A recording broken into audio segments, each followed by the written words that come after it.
themselves.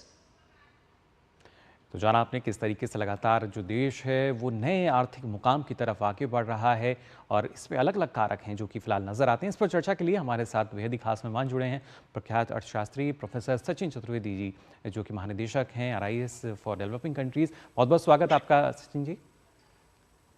सबसे पहले सबसे पहले जानना चाहेंगे आपसे, क्योंकि जिस तरीके से जो RBI गवर्नर हैं शक्तिकांत दास, उन्होंने भी जिक्र किया कि हम अब से पहले उम्मीद करते थे कि करीब 6% आर्थिक वृद्धि दर है, 7 है, लेकिन वो जिस तरीके से बढ़ रही है 8 का अनुमान फिलहाल 8 को लेकर हम चल रहे हैं। और जब वैश्विक स्तर पर हम देखते हैं तो वहाँ भी हमारी भागीदारी जो है वो करीब 18% से ज़्यादा नजर आती है। बिल्कुल सही कह रहे हैं। और जैसा कि शक्तिकांत दास जी ने अपने भाषण में कहा कि अगर आंकड़ों को एक तरफ अगर छोड़ भी दें तो जो मुख्य संदेश उनके भाषण का है वो दो बातों को, अगर उनको दो शब्दों में मैं सारगर्भित करना चाहूं तो गवर्नर ने बिल्कुल क्लियरली कहा है कि ये सुशासन का परिणाम है और ये जन केंद्रित नीतियां जो पिछले वर्षों में अपनाई गई हैं उनका परिणाम है।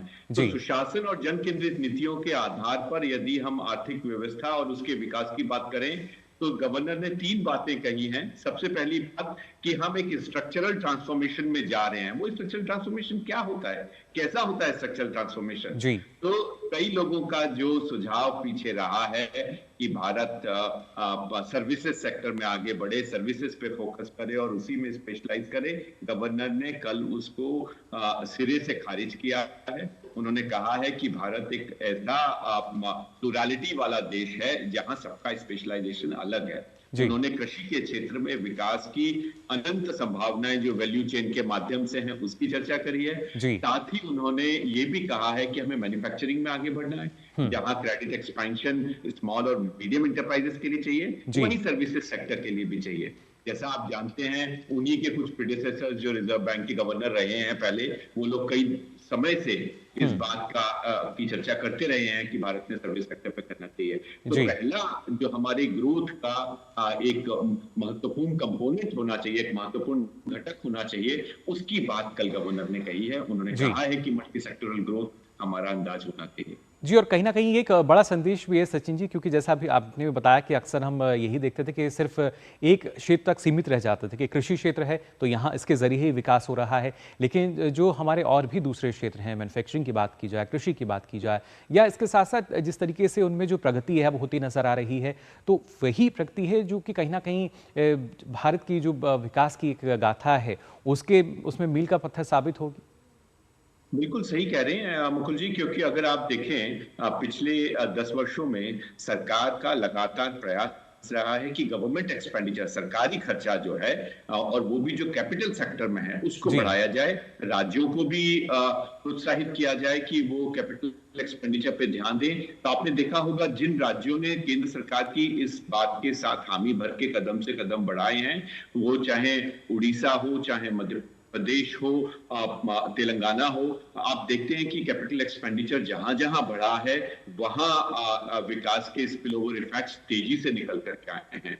अब सरकार के इस कैपिटल एक्सपेंडिचर का असर कल जैसा गवर्नर ने कहा प्राइवेट सेक्टर के कैपेक्स एक्सपेंशन में भी दिख रहा है। वो सीमेंट में, स्टील में एक एक्सपेंशन की एक बड़ी बात गवर्नर कर रहे हैं। तो ये एक महत्वपूर्ण पड़ाव हमारे विकास के लिए आया है। और जैसा उन्होंने 2 बार अपने भाषण में उसको रिपीट करके कहा कि ये वाक्य को मैं दोबारा कहना चाहता हूं, तो उसके पीछे आशय यही था कि लोग इस बात को समझें कि ये जो स्ट्रक्चरल ट्रांसफॉर्मेशन इकोनॉमी का है ये एक महत्वपूर्ण पड़ाव हमारे लिए है। इसलिए इंटरेस्ट रेट की डिबेट में पड़ने के बजाय अगर हम इन्फ्लेशन को नियंत्रित करें, जो मुद्रास्फीति है उसको नियंत्रित करें और हम 4% का जो हमारा टारगेट है उसी पे अपने आप को सीमित करें। अगर बारिश मानसून का कोई पड़ाव देश के विभिन्न हिस्सों में फर्क होता है, कृषि में तो उत्पादन में अगर फर्क आता है तो इन्फ्लेशन तुरंत ही 5% पहुंच जाएगा। तो 5% वो न पहुंचे, हम 4 के आसपास ही रहें, जिसकी गवर्नर ने संभावना जताई है। तो मुझे लगता है कि ये जो स्ट्रक्चरल ट्रांसफॉर्मेशन की बात हुई है यह अत्यंत महत्वपूर्ण है। जी बिल्कुल, और इसके साथ साथ सचिन जी उन्होंने GST को लेकर भी बोला कि आज़ादी के बाद से अगर देखा जाए तो जो तमाम सुधार हुए हैं, बड़े सुधार, उनमें से एक है GST को लागू करना। और उसके जरिए भी उन्होंने बताया कि कैसे हमारे देश में एक पूरी तरीके से एस्टेब्लिश सिस्टम जो है अब ये बन चुका है। बिल्कुल, मुकुल जी सही कह रहे हैं। गवर्नर ने इस बात को रेखांकित किया है कि उन्हीं के कार्यकाल में जब वो वित्त सचिव थे तब जिस जीएसटी को लेकर के कई हिकअप्स थे, बाद में लोगों ने कई विरोध भी किए और जीएसटी के पहले क्या स्थिति थी, हमें भूलना नहीं चाहिए कि जी। टैक्स पे टैक्स लगता था। हुँ। आप टैक्स दे रहे हैं, उसकी टैक्स की वैल्यू के ऊपर भी आपको टैक्स देना पड़ रहा है। मल्टीपल टैक्सेस थे। उन स्थिति से देश को बाहर निकाल करके लेके आना और जैसा गवर्नर ने कहा कि कई देशों को बहुत समय लगा। मलेशिया को अगर देखें तो मलेशिया में बहुत टीथिंग ट्रबल्स थे, बाद में उन्होंने छोड़ ही दिया कि हमें नहीं करना भाई जीएसटी, क्योंकि इससे तो बड़ा कंफ्यूजन हो रहा है। लेकिन भारत ने छोड़ा नहीं, सरकार उसके साथ लगी रही, राज्य सरकारों ने काम किया और अब हम देख रहे हैं कि धीरे-धीरे कई प्रयास किए गए हैं जिसके माध्यम से वित्त मंत्री ने जीएसटी को एक रैशनल टैक्स रिजीम के रूप में देश के सामने रखा है। जी। और अब हम देख रहे हैं कि कलेक्शंस भी बढ़ रहे हैं। कल उन्होंने कई आंकड़े दिए, जी। जिससे लगता है कि हर साल हमारा जीएसटी से कलेक्शन कैसे बढ़ रहा है। जी, बिल्कुल और ख़ास तौर से इस वित्त वर्ष की जो पहली तिमाही की अगर हम बात करें, क्योंकि जून के बाद वो आंकड़ा भी हमारे सामने होगा। एक मजबूत स्थिति जो है, जो जनवरी से मार्च के दौरान एक मोमेंटम बना था पिछले वित्त वर्ष में, और उससे भी बेहतर स्थिति शायद इस बार हम उम्मीद कर रहे हैं इस पहली तिमाही में। बिल्कुल मुकुल जी, और अभी शीघ्र ही इस पार्लियामेंट के सेशन में बजट भी आने के तैयारियां शुरू हो चुकी हैं। तुरंत ही जी। हमारा बजट भी आएगा। इंटरिम बजट की स्थिति से हम बाहर आएंगे और पूर्णकालीन बजट हमारे सामने होगा। तब भी हमारे सामने उन सेक्टर्स को सपोर्ट करने का जिनके माध्यम से जीएसटी का कलेक्शन, जिनके माध्यम से इकोनॉमिक एक्टिविटीज का एक्सपेंशन एक महत्वपूर्ण अपॉर्चुनिटी के रूप में हमारे सामने आएगा।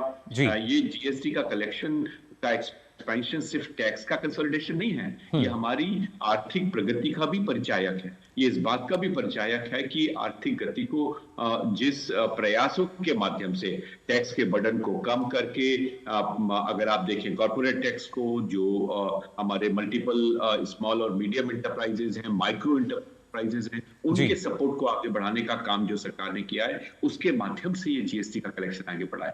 तो ये जो सबकी सहभागिता के साथ विकास की बात हम बार-बार करते हैं, वही हमारी इन आंकड़ों के माध्यम से सामने आ रहा है।